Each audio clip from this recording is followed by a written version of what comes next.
So who are these people? These are fellow Canadians like you and I. And today we're going to hear their thoughts on how they are viewing the situation with our neighbors to the south.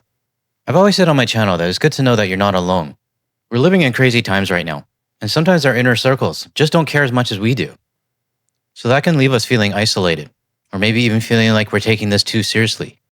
But I wanted to share the feedback from these random Canadians who were interviewed to make everyone realize that if your inner circle is not taking this seriously, there are millions of Canadians and even those internationally that are taking it seriously.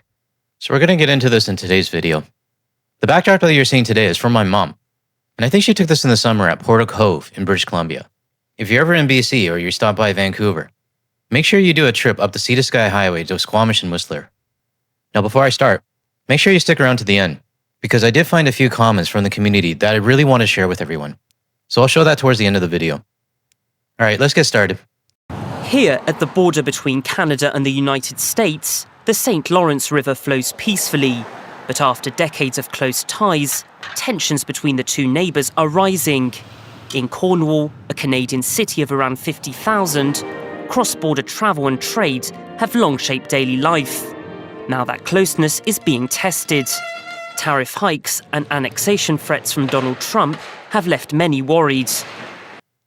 Now before my haters or critics jump in, I understand that we know all of this, because we're living through it. But this report actually comes out of France. So we have to remember that their target audience is not us Canadians. It's actually the locals within France. And I am very happy that this information in detail is being shown to the rest of the world. Even at this hockey match, Canada's national sport, politics is on everyone's mind. We stay in Canada right now while everything's going on. And we used to go frequently, but we won't go. Not only do I not want to spend my money in the US, I'm afraid. I'm not going to lie. I'm afraid to go there. It's scary. Yeah, I'm going to be jumping in quite a bit on this report. But how many of you can relate to this? Because when I watched this report for the first time, I don't know about you guys, but it actually reassured me that, I'm not alone in thinking about this. Sure, I have my wife and a few close friends that are really keeping an eye on things. But unfortunately, a majority of my inner circle really doesn't care. And they really don't care to talk about what's going on. And sometimes even though I have this channel, I start thinking to myself, am I overreacting? Or do I have a right to be pissed off? So hearing these ladies' comments, it does reassure me. Let me know if you feel the same way as well. Some locals have already started to push back. We're just 3 or 4 kilometers from the border. This retired police officer believes Canada could manage without the United States.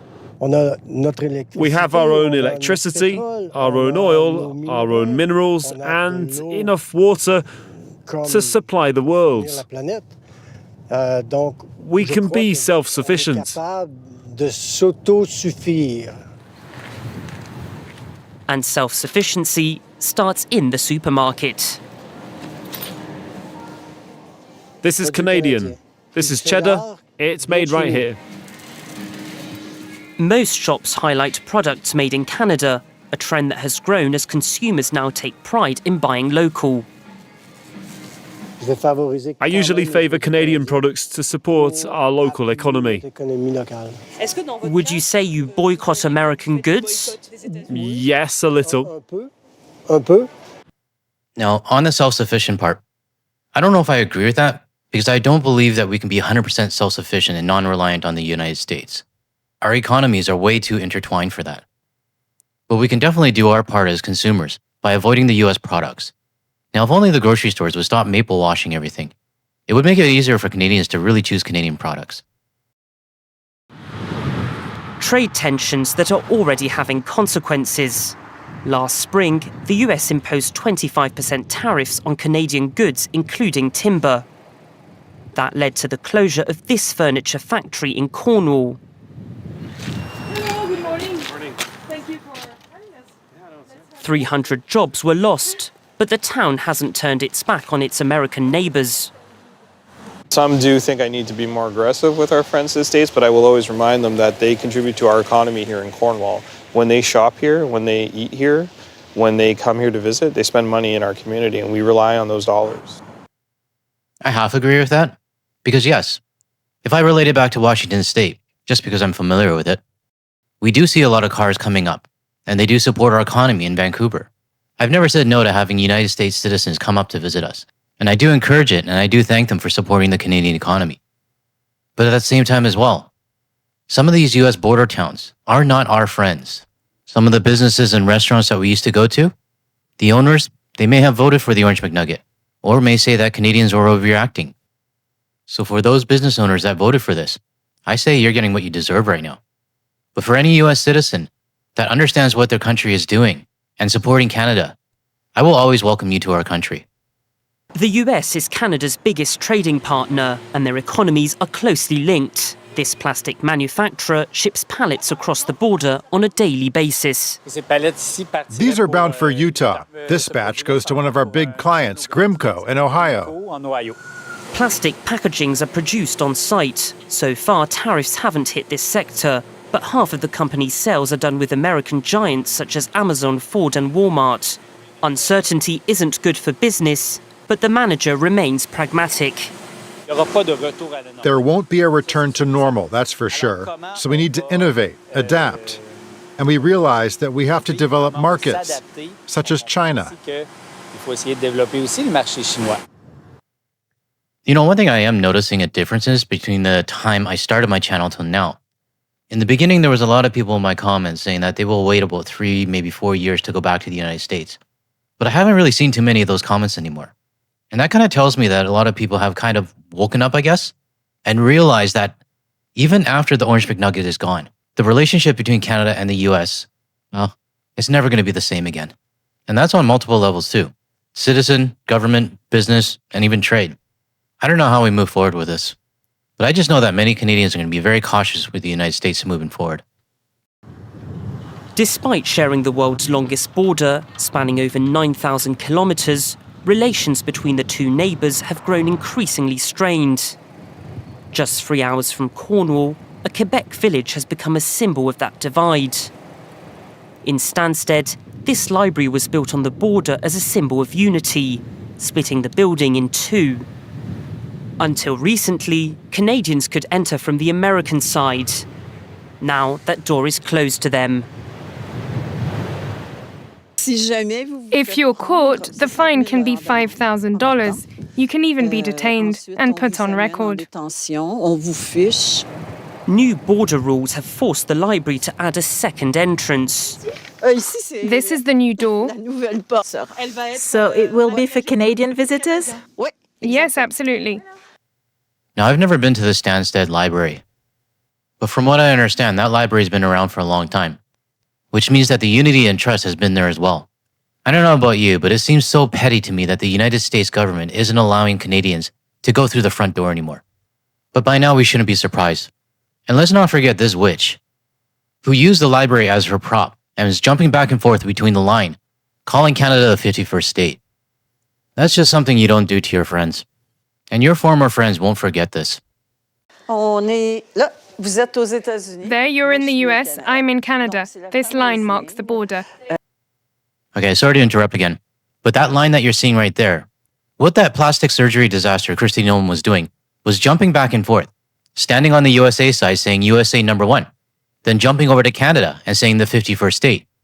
Now, I don't know about you guys watching this video, but that is the most childish, immature, and arrogant thing to do. And the biggest problem? You had millions of people supporting it. Cross-border gatherings are now forbidden, and police from both countries sometimes carry out checks. I lived in the US for about 10 years. My late husband was American. For me, it's heartbreaking, really. To reduce Canada's reliance on the United States, Prime Minister Mark Carney has been seeking new strategic partners. He recently announced a trade deal with China, a move that has angered Donald Trump, a sign that the trade war is well and truly underway. And let's not forget, it's a trade war that Canada did not start, or quite frankly, the rest of the world. So I think every country needs to defend itself, but also build partnerships among each other, because that'll probably piss off the Orange McNugget. Now, before I get to my community comments, I wanted to show this quick report from Italy, where the Winter Olympics have already started. But even before the opening ceremony started, there are already protests because ICE is in their country. Let me show you this quick clip that I saw.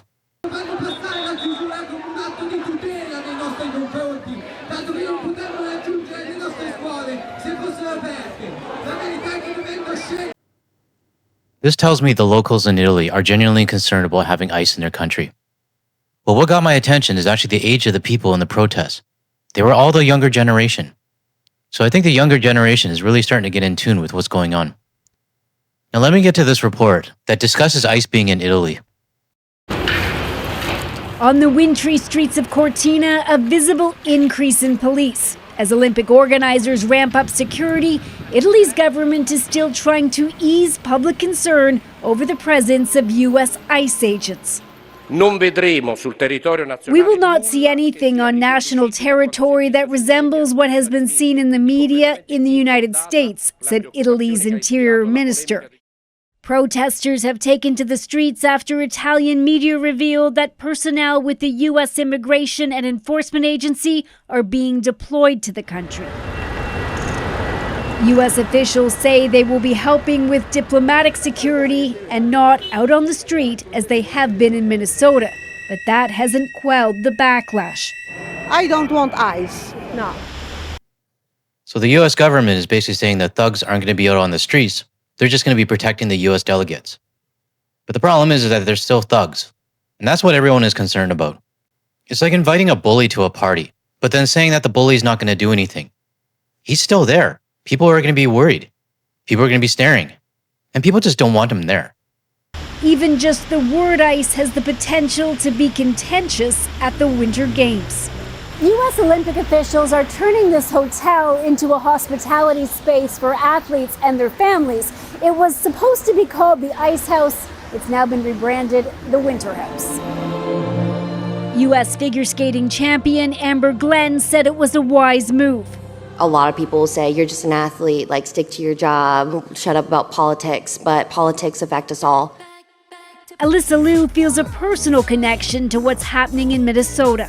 I am the proud daughter of two immigrants. So of course, I'm going to speak up for something that I'm very close to. I'm actually really glad to see some of the U.S. athletes speak up and not put their head in the sand, because it is their government causing all this chaos. I do hope we see more U.S. athletes speak up, but I wouldn't hold my breath on that. There are more protests planned for here in Milan. But when we asked the head of the International Olympic Committee about the protests, Kirsty Coventry steered clear of any politics. The Games are a place where people can be reminded of the best of humanity.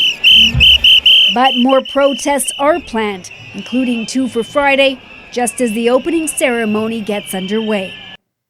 And that video that I showed you earlier? That was one of the protests just before the opening ceremony. But to the comments from the Olympic Committee president, where she said the Olympics is about humanity, unfortunately, the Italian government, and I'm sure the Olympic Committee agreed to it as well, having ICE at the Olympics completely negates that statement of humanity. You know, the Winter Olympics could have been a fun, successful event, but now that ICE is there, it's going to overshadow everything. I guess we'll have to see how it goes over the next couple of weeks. Now, I want to take this time to share a couple comments from the community that I felt everybody needed to see. Here's the first one. The Netherlands here. I've been to Las Vegas in the past, and indeed lived in the USA for 3 years. However, I will never visit that country again, given the outbreak of fascism that is apparent in that country. Canada is not alone. Now it has become a matter of principle. In support of Canada, I tell everyone what I think, and I find the same sentiment among people I know. We in Europe have been betrayed and insulted just as much as Canada. I wanted to share this one because it shows Canadians that we have support from outside of Canada. Because when I read this, I'll be honest, it felt good inside. Because the theme kind of this video is that we're not alone. And sometimes for my wife and I, because we're overseas, sometimes there's not a lot of people to talk to about this. And some of my inner circle friends, our WhatsApp group, there's not a single mention of anything going on. It's usually just about our hockey pool, or sending memes around that nobody responds to. So the fact that I see support from Netherlands, not just for my channel, but for our country, it does make me feel good inside. So I hope the rest of the Canadians watching this right now realize that we're not alone. On to the next one. Australian here. Both us and you Canadians seem to be regarded as good people. You fellas a bit nicer than us, but devastatingly good warriors. You possibly also one increment more ferocious. Yeah, possibly. Love that when your niceness was attacked, your warrior archetype stepped up. Right response. We are a Commonwealth family, and from over here we are proud to see you keep your awesome. Your blood's worth bottling. Love and support from Oz. Another great comment from overseas, from one of our allies. But you're definitely right. When our niceness was attacked, the gloves came off and the jersey over the head. And rest in peace to one of my favorite Canucks. And many of us Canadians aren't going to stand for the bullshit coming from the US. I do want to thank our Australian viewers for standing up for Canada. Now this next one is from one of our members named Echo Beef PV 8530. They say, GTL, I know you refuse to accept it, but you are a journalist now. Not a professional? Well, sounds pretty pro to me. This is how grassroots journalism is done. Accept it, enjoy it. You are as much of a pro YouTuber as anyone out there. To me, you are up there with Bill Kelly and all the others. People listen to your opinions and reporting, and some change their views because of it. What do you call it? Give yourself some credit. I know you won't become a jerk with it. I want to thank you, Echo Beef, for your message. And I am humbled by it. But at the same time, I still don't feel like I'm a journalist. I just feel like I'm a regular Canadian venting, and that many people agree with me. My original reasoning and purpose for this channel was because I couldn't stand the fact that the US media and even Canadian media wouldn't mention the 51st state. It frustrated the hell out of me, and I'm sure it frustrated everyone else as well. But I guess since the beginning when I started my channel, things kind of morphed. And it's not really about me anymore, it's about the community. About making sure that everyone watching this video right now feels included, and that your thoughts and frustrations are also heard. I don't want to be like one of those YouTubers who are just here for the clicks, or pushes out content and ignores their community.